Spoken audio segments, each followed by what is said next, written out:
Abel Damina is my name. Look.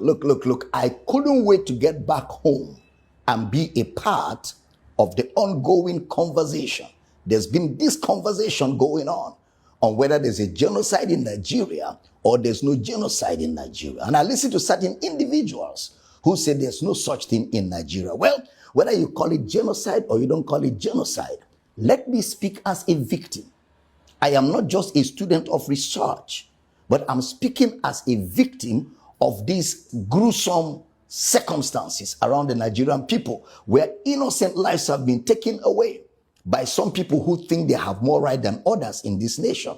And some people have reduced it to herders and farmers clash. No, sir, this has been ongoing. I grew up in northern Nigeria. My father was a pastor with the Assemblies of God Church. One morning we just woke up in Assemblies of God Church, Samaru Zaria, somewhere adjacent the north gate of Samaru Zaria. My father was a pastor. All of a sudden we woke up in the morning, no provocation, nothing.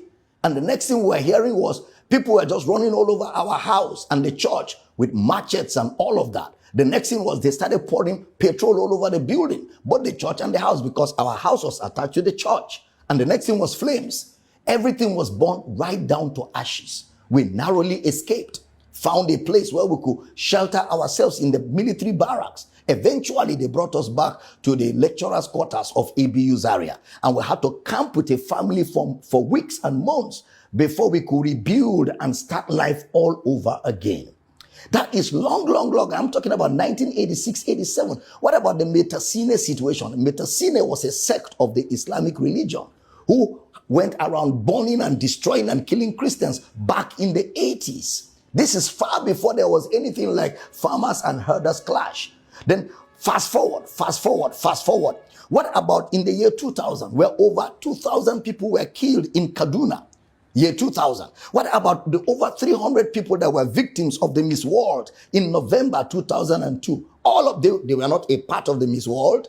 They were just on their own. Something happened somewhere else and they became victims of it. Lives were killed, houses were destroyed. And whenever they are carrying out this charade, they will be shouting, Allahu Akbar, Allahu Akbar. And they will carry their matches and carry whatever they have. And they will move in their numbers.